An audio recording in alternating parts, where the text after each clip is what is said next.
Mesopotamia civilisation ప్రపంచ చరిత్రలో తొలి నాగరికత ఎక్కడ పుట్టింది అనగానే మనకు ఈజిప్ట్ పిరమిడ్లు, హరప్పా నాగరికత మరియు చైనా పురాతన నాగరికత గుర్తుకు వస్తాయి.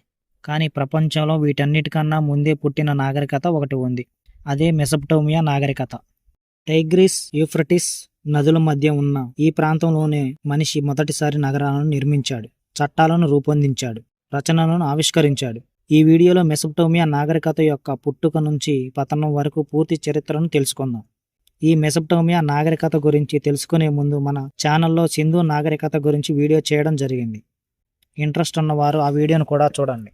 ముందుగా మెసొపొటేమియా అనే పదం గ్రీకు భాష నుండి వచ్చింది. దీని అర్థం 2 నదుల మధ్య ఉన్న భూమి అని. ఈ మెసొపొటేమియా నేటి ఇరాక్, కొంత భాగం సిరియా మరియు టర్కీ దేశాల్లో విస్తరించి ఉంది. ప్రతి సంవత్సరం వచ్చే నదుల వరదల వల్ల భూమి సారవంతమైంది. అందుకే వ్యవసాయం వేగంగా అభివృద్ధి చెందింది. క్రీస్తుపూర్వం 3000 సంవత్సరంలో మెసొపొటేమియా మొదటి నాగరికత మొదలైంది. మొదటి నాగరికత సుమేరియన్లు. వీరు ప్రపంచంలోనే తొలి నగరాలను నిర్మించారు. వీరి ప్రధాన నగరాలు ఉరుక్, ఊర్ మరియు లగాష్. సుమేరియన్లు రైతులు, వ్యాపారులు మరియు శిల్పులు. వీరు నీటిపారుదల కాలువలను నిర్మించి వ్యవసాయాన్ని అభివృద్ధి చేశారు. ఈ సుమేరియన్లు మానవ చరిత్రను మార్చిన ఆవిష్కరణలు చేశారు. ఇవి ప్రధానంగా చక్రం, యూనిఫామ్ లిపి కనిపెట్టారు మరియు గడియారంలో 60 సెకండ్లు, గంటకు 60 నిమిషాలు ఉండేలా కనిపెట్టింది వీరే. ఇంకా క్యాలెండర్ను కూడా కనిపెట్టారు. వీరు ఆలయాలను జిగ్గురాట్లు అనేవారు. ఇవి మతం, పాలనకు కేంద్రాలుగా ఉండేవి. మెసొపొటేమియన్లు దైవాలను ఎక్కువగా ఆరాధిస్తారు. ప్రతి నగరానికి ఒక ప్రధాన దేవుడు ఉండేవాడు. వీరి ప్రధాన దేవుళ్ళు అను అంటే ఆకాశదేవుడు, ఎన్లిల్ అంటే గాలి దేవుడు, ఎంకి నీటి దేవుడు, ఇనాన్న ప్రేమ మరియు యుద్ధ దేవత.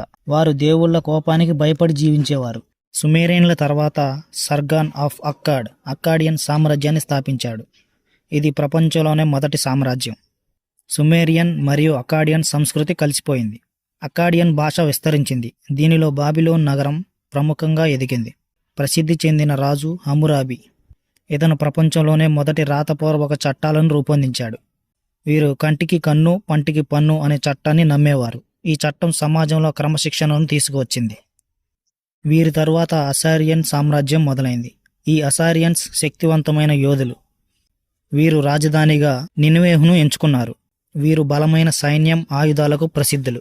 కానీ వారి కఠినమైన పాలన వల్ల ప్రజల్లో ద్వేషం పెరిగింది. దీంతో ప్రజలు ఎదురు తిరిగి వేరువేరు ప్రాంతాలుగా విడిపోయి జీవించారు.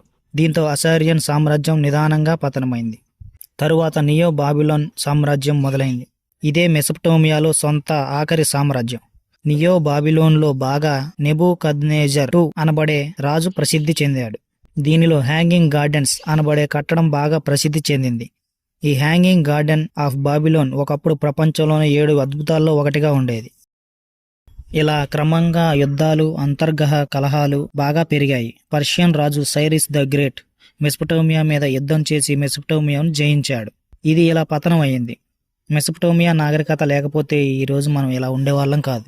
ఎన్నో రచనలు, చట్టాలు, నగర జీవితం ఇలా అన్నీ ఇక్కడే మొదలయ్యాయి. ఇది మానవ చరిత్రకు పునాది. మనం ఎప్పటికీ మరువకూడని ఒక చరిత్ర.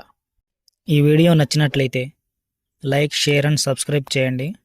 ఇలాంటి అద్భుతమైన వీడియోల కోసం మన ఛానల్ను సబ్స్క్రైబ్ చేసుకోండి.